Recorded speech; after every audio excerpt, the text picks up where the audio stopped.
Hello friend, मैं कंचन आपका अपने चैनल पे बहुत बहुत स्वागत करती हूँ। और आज हम आइए देखते हैं महत्वपूर्ण प्रश्नों की श्रृंखला जो कि भूगोल से होने वाले सभी टीचिंग एग्जाम्स में पूछने की पूरी पूरी संभावना है और पूछे जाएंगे ही, क्योंकि बहुत ही महत्वपूर्ण प्रश्न है। तो आइए हम पहला प्रश्न देखते हैं, जिसमें कि देखते हैं क्या पूछ रहा है इसमें। देखिए यहाँ पे पूछा हुआ है, सबसे पहला प्रश्न है कि सागरों व महासागरों जो है, इसमें समान लवणता वाले जो बिंदु को मिलाने वाली जो रेखा या लाइन होती है उसको हम क्या कहते हैं। देखिए ऑप्शन ए दिया हुआ है कि इसको हम कहेंगे, ऑप्शन ए आइसो हेलाइन कहेंगे, ऑप्शन बी आइसोथर्मल लाइन कहेंगे इसे, ऑप्शन सी आइसोबार, या ऑप्शन डी थर्मो हेलाइन। देखिए इसका राइट आंसर हो जाएगा ऑप्शन ए हो जाएगा, आइसोहेलाइन रेखा कहते हैं, यानी जो समान लवणता वाले बिंदुओं को मिलाती है उस रेखा को। प्रश्न संख्या 2 है, इसमें है कि नॉर्वेजियन सागर तथा उत्तरी सागर की लवणता अपेक्षाकृत अधिक होने का मुख्य कारण क्या होता है। ऑप्शन ए वर्षा की कमी है, ऑप्शन बी है स्वच्छ जल का बहिर्गमन है, ऑप्शन सी है वाष्पीकरण की अधिकता, व ऑप्शन डी है गल्फ स्ट्रीम धारा का प्रभाव। तो इसका जो राइट आंसर हो जाएगा ऑप्शन डी हो जाएगा, गल्फ स्ट्रीम धारा के प्रभाव के कारण ही जो नॉर्वेजियन सागर है और उत्तरी सागर है, क्योंकि है तो ये स्थित उच्च अक्षांशों में यानी शीत प्रधान कटिबंध क्षेत्रों में, तो फिर भी उत्तरी सागर और नॉर्वेजियन सागर में लवणता इस वजह से अधिक हो जाती है क्योंकि जो गल्फ स्ट्रीम धारा है, जो कि ये बह के जाती है दक्षिण से उत्तर की तरफ बहता है, और इस वजह से वहाँ पे लवणता की मात्रा बढ़ जाती है, यही कारण है। हम प्रश्न संख्या 3 देखते हैं, अगाध जो सागर है उसकी तली पर निक्षेपित पदार्थों को हम क्या कहते हैं।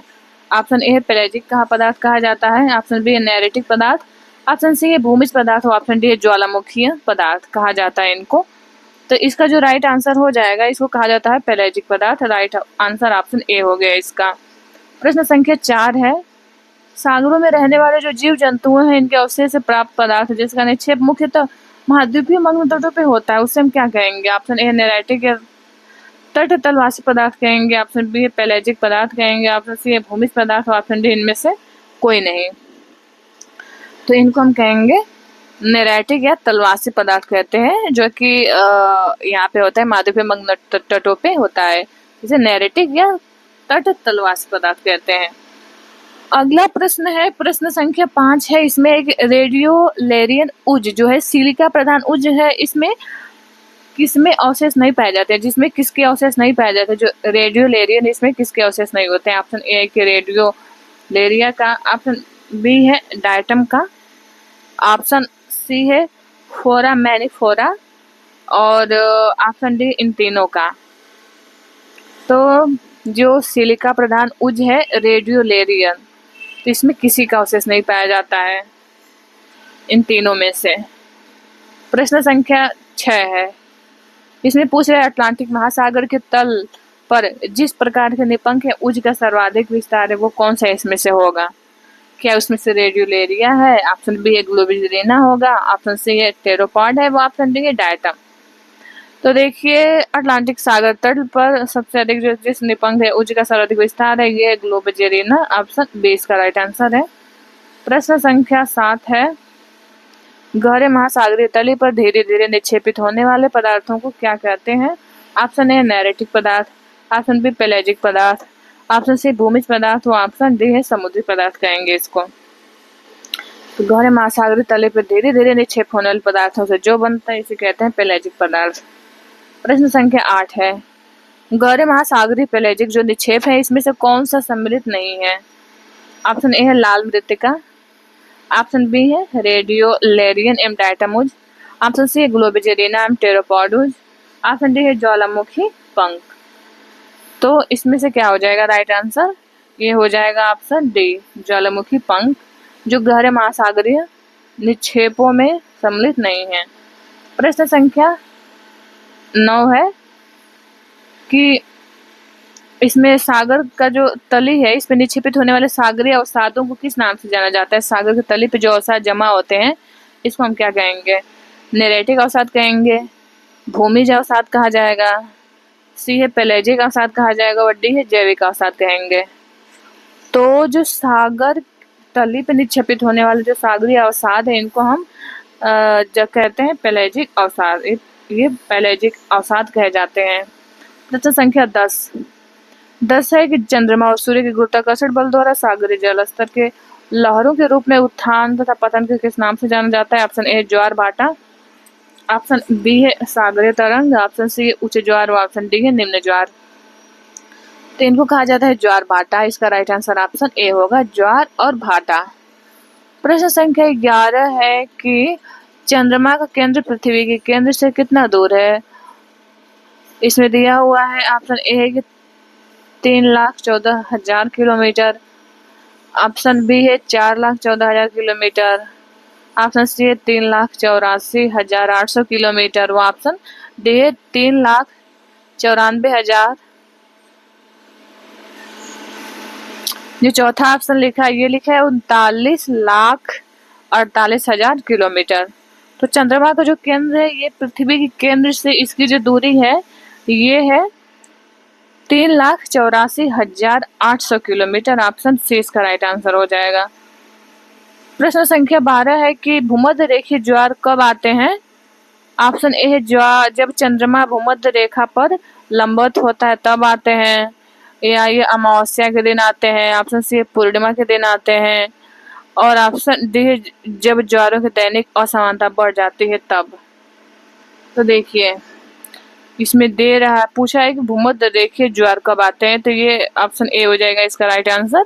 जब चंद्रमा भूमध्य रेखा पर लंबवत होता है, सीधा चमकता है, तब भूमध्य रेखीय ज्वार आते हैं। प्रश्न संख्या 13 है कि किसी स्थान पर प्रत्येक दिन 2 बार आने वाले ज्वार को क्या कहते हैं हम? ऑप्शन ए युगल ज्वार कहा जाता है, डबल टाइड, व ऑप्शन बी है अर्धदैनिक ज्वार, सेमी डेली टाइड कहेंगे, ऑप्शन सी है मिश्रित ज्वार, मिक्स्ड टाइड कहेंगे, इनमें से सभी। तो इसका जो राइट आंसर हो जाएगा ये होगा कि किसी स्थान पर प्रत्येक दिन जब दिन में 2 ज्वार आएंगे इसको अर्धदैनिक ज्वार कहा जाता है। अर्धदैनिक है, दिन में 2 बार आ रहा है तो पूरा दैनिक नहीं, अर्धदैनिक। प्रश्न संख्या 14 निम्नलिखित में से कौन सा युग्म सही सुमेलित नहीं है? इसमें से दिया हुआ प्रतिपादन वर्ष दिया हुआ कि सब सिद्धांत का, कि जैसे संतुलन सिद्धांत हो गया ये 1687 में दिया गया था, प्रगामी तरंग सिद्धांत दिया गया था 1833 में, नहर सिद्धांत 1842 व ऑप्शन डी है स्थैतिक तरंग सिद्धांत 1852। तो दिया एक सही सुमेलित नहीं है, इसका राइट आंसर हो जाएगा ऑप्शन डी हो जाएगा स्थैतिक तरंग सिद्धांत। ये गलत है और सही क्या है ये मुझे भी अभी नहीं पता है। प्रश्न संख्या 15 देखते हैं, प्रगामी तरंग सिद्धांत के संबंध में निम्नलिखित में से कौन सा तथ्य सही नहीं है? ऑप्शन ए इस सिद्धांत का प्रतिपादन विलियम वेवेल ने 1833 ईस्वी में किया था, ऑप्शन बी इस सिद्धांत के अनुसार ज्वार लहर के रूप में होते हैं, ऑप्शन सी ज्वारीय तरंगें चंद्रमा से प्रेरित होकर उत्पन्न होती हैं और पूर्व से पश्चिम दिशा में भ्रमण भी करती हैं, ऑप्शन डी ज्वारीय लहरें उत्तर में उत्पन्न होती हैं और दक्षिण की ओर अग्रसर होती हैं। तो इसमें से जो सही नहीं है ये पूछ रहा है, तो ऑप्शन डी इसका राइट आंसर हो जाएगा कि जो ज्वारीय लहरें होती हैं उत्तर में उत्पन्न होते हैं और दक्षिण की ओर अग्रसर होते थे। गलत है क्योंकि ये दक्षिण में उत्पन्न होती हैं और उत्तर की तरफ जो प्रगामी तरंग सिद्धांत है प्रोग्रेसिव वेव थ्योरी, इसके अनुसार दक्षिण में उत्पन्न होकर ये उत्तर की तरफ बढ़ती हैं, इसलिए असत्य है। प्रश्न संख्या 16 है कि जो ज्वारीय तरंग है इसकी ऊंचाई को किस नाम से जानते हैं हम? ऑप्शन ए है ज्वारीय परिसर या टाइडल रेंज कहा जाता है, ऑप्शन बी जेनिथ ज्वार, ऑप्शन सी है उच्च ज्वार व ऑप्शन डी है ज्वारीय बोर कहा जाता है इनको। तो इनको कहा जाएगा ज्वारीय परिसर, ऑप्शन ए इसका राइट आंसर हो जाएगा। तरंग की ऊंचाई को किस नाम से जानते हैं? तो हमेशा ज्वारीय परिसर या टाइडल रेंज कहते हैं। प्रश्न संख्या 17 है कि निम्नलिखित में से किस धारा द्वारा सारगैसो सागर नहीं घिरा हुआ है? ऑप्शन ए है गल्फ स्ट्रीम धारा, ऑप्शन बी है उत्तरी अटलांटिक प्रवाह, ऑप्शन सी है दक्षिणी भूमध्य रेखीय धारा व ऑप्शन डी है किनारे धारा। तो इसमें से जो सारगैसो सागर है ये इसमें से नहीं घिरा है, इसके द्वारा नहीं बना है, ये हो जाएगा ये जो है इसमें से दक्षिणी भूमध्य रेखीय धारा हो जाएगी, क्योंकि उत्तरी अटलांटिक प्रवाह भी बह के जाती है वहाँ पे, फिर गल्फ स्ट्रीम भी जाती है, केंद्रीय की धारा यहाँ पे आ जाती है बनाती है दक्षिणी भूमध्य रेखीय धारा, इसको नहीं घिरा हुआ है, इसलिए इसका राइट आंसर ऑप्शन सी हो जाएगा। प्रश्न संख्या 18 है, जापान के पूर्व में दक्षिण से उत्तर दिशा में प्रवाहित होने वाली धारा को हम क्या कहते हैं? उत्तर प्रशांत धारा कहा जाता है इसे, या ऑप्शन बी है क्यूरेसिव धारा, ऑप्शन सी ओजासिव धारा, ऑप्शन डी क्यूराइल धारा। तो देखिए इसका राइट आंसर हो जाएगा ऑप्शन ए क्यूरेसिव धारा, क्योंकि दक्षिण से उत्तर तरफ यहाँ पे क्यूरेसिव धारा जाती है, यहाँ से आ जाती है कमचटका प्रायद्वीप से होते। ओजासिव धारा उत्तर से दक्षिण तरफ, ये होती है ठंडी और ये होती है गर्म। तो ये मिलते हैं जापान के पास, तो यहाँ पे काफ़ी प्लैंकटन का उत्पादन होता है, मछलियों के लिए काफ़ी ये अच्छा माना जाता है यहाँ पे। तो इसलिए इसका राइट आंसर हो गया क्यूरेसिव धारा। प्रश्न संख्या 19 है, निम्नलिखित में से कौन सा प्रवाल भित्ति जो है कोरल रीफ का प्रकार है? ऑप्शन ए तटीय प्रवाल भित्ति, ऑप्शन बी अवरोधक प्रवाल भित्ति, ऑप्शन सी वलयाकार भित्ति, एटॉल, ऑप्शन डी उपयुक्त में से सभी। तो इसमें प्रवाल भित्ति पूछ रहा है ना, तो इसका राइट आंसर ऑप्शन डी हो जाएगा, क्योंकि जो तटीय फ्रिंगिंग रीफ भी होते हैं, बैरियर रीफ, एटॉल, सारे के सारे प्रवाल भित्ति के उदाहरण हैं। कई प्रकार की प्रवाल भित्तियां होती हैं, तो ये तीनों प्रकार हो गया प्रवाल भित्ति का, इसलिए राइट आंसर ऑप्शन डी हो गया इसका। हम अगला प्रश्न देखते हैं, प्रश्न संख्या 20। इसमें पूछ रहा है सागरी तरंगों के अपरदन से तट रेखा को बचाने के लिए निर्मित लंबी दीवार जो होती है, जो तट रेखा के लंबवत होती है, उसे हम क्या कहते हैं? ऑप्शन ए उसे पोताश्रय या हार्बर कहेंगे, ऑप्शन बी है डॉक या डॉक कहते हैं, ऑप्शन सी ग्रोइन व समुद्री दीवार कहेंगे। किसका निर्माण किया जाता है?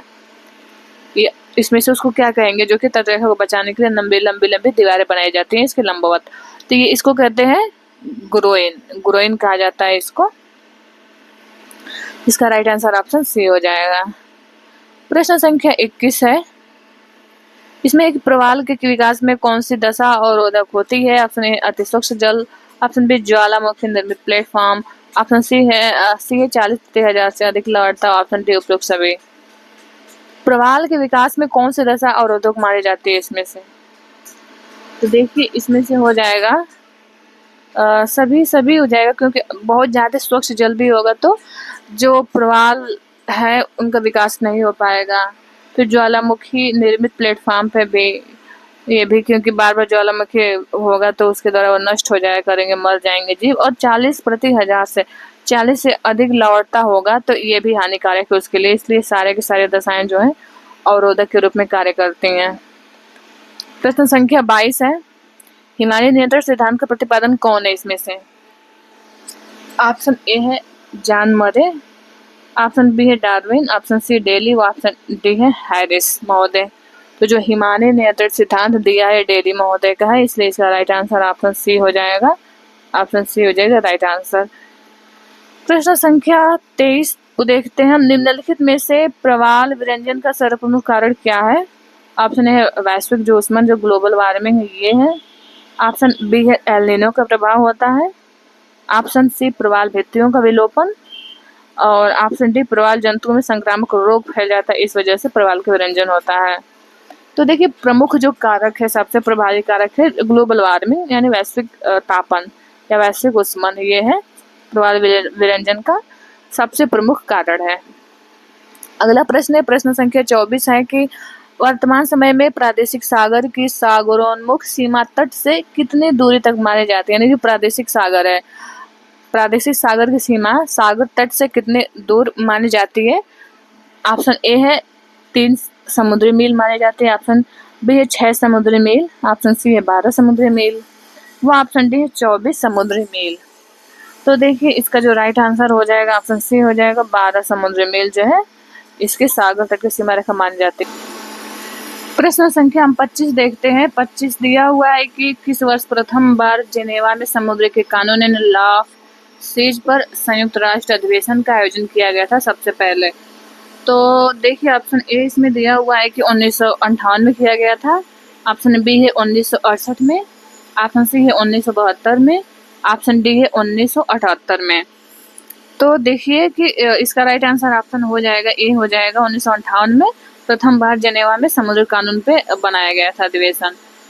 प्रश्न संख्या 26 है कि किस वर्ष में आयोजित संयुक्त राष्ट्र के समुद्री कानून सम्मेलन ने प्रादेशिक सागर टेरेस्ट्रियल जो सी होता है इसके विस्तार को बढ़ाकर 12 समुद्री मील कर दिया है? किस वर्ष से बढ़ाकर 12 समुद्री मील किया गया? ऑप्शन ए है कि 1978 में किया गया, ऑप्शन बी है 1982, ऑप्शन सी है 1988 व ऑप्शन डी है 1992। तो देखिए ये बढ़ाकर जो 12 समुद्री मील किया गया था, ये किया गया था 1982 में। ऑप्शन बी इसका राइट आंसर हो जाएगा 1982। प्रश्न संख्या 27 है कि निम्नलिखित में से किसे ट्विस्टर कहा जाता है? ऑप्शन ए टाइफू को, ऑप्शन बी है हरिकेन, ऑप्शन सी है टाइफोन, ऑप्शन डी है टॉर्नेडो को। देखिए ये टाइफोन यहाँ पे हो जाएगा। तो इसमें से किसे ट्विस्टर कहा जाता है? तो इसका राइट आंसर हो जाएगा ऑप्शन डी हो जाएगा। टॉर्नेडो जो है इसको ट्विस्टर भी कहा जाता है, इसी का नाम है ट्विस्टर, टॉर्नेडो का। प्रश्न संख्या 28, निम्नलिखित में से कौन हरिकेन का प्रजनन स्थल है? ऑप्शन ए है दक्षिण पश्चिम उत्तरी अटलांटिक महासागर है, बी है उत्तर पूर्वी अटलांटिक महासागर, सी उत्तर पूर्वी प्रशांत महासागर व ऑप्शन डी है उत्तर पश्चिमी प्रशांत महासागर है हरिकेन का प्रजनन स्थल। तो हरिकेन का जो प्रजनन स्थल है ये है दक्षिण पश्चिम उत्तरी अटलांटिक महासागर। दक्षिण पश्चिम में यानी ये मैक्सिको और यहाँ पर यूएसए के पास इस वाले तट पे यहाँ पे हरिकेन का प्रजनन स्थल है, यहाँ ये उत्पन्न होता है, इस वजह से इसको प्रजनन स्थल कहा जाता है। प्रश्न संख्या 29 है कि निम्नलिखित में से कौन उत्तरी अमेरिका का टॉर्नेडो का प्रजनन स्थल या ब्रीडिंग पैलेस है? ऑप्शन ए न्यू इंग्लैंड प्रदेश है, ऑप्शन बी है ग्रेट प्लेन प्रदेश है, ऑप्शन सी है अटलांटिक तटीय प्रदेश है व ऑप्शन डी है बृहद झील प्रदेश। तो उत्तरी अमेरिका का जो टॉर्नेडो का स्थल, ये पूछ रहा है टॉर्नेडो स्थल इसमें से किसे माना जाता है? ये माना जाता है ग्रेट प्लेन प्रदेश जो है, जो ग्रेट प्लेन मैदानी क्षेत्र है उसको माना जाता है, इसलिए इसका राइट आंसर हो गया ऑप्शन बी। आज का अंतिम प्रश्न है प्रश्न संख्या 30, निम्नलिखित में से किसे वर्षा के मेघ अस्थिरता सिद्धांत यानी क्लाउड इंस्टेबिलिटी थ्योरी का प्रतिपादन किया गया था, किनके द्वारा? ऑप्शन ए लैंगम्योर द्वारा, ऑप्शन बी है जेडी काल्मा, ऑप्शन सी टीबी वर्गरान तथा डब्ल्यू फिंडिसेन द्वारा, ऑप्शन डी है जीटी त्रिवाथा द्वारा। तो मेघ अस्थिरता सिद्धांत का प्रतिपादन किनके द्वारा इसमें किया गया है? तो देखिए ये राइट आंसर हो जाएगा ऑप्शन सी होगा टीबी वर्गरान तथा डब्ल्यू फिंडिसेन द्वारा, मेघ अस्थिरता सिद्धांत। तो ये आज का अंतिम प्रश्न है। हम मिलेंगे फिर नेक्स्ट वीडियो में। आपसे हम बहुत रिक्वेस्ट है कि इस चैनल को सब्सक्राइब कर लें, वो अपने दोस्तों को भी शेयर करें। ये वीडियो देखने के लिए आप लोगों का बहुत बहुत धन्यवाद।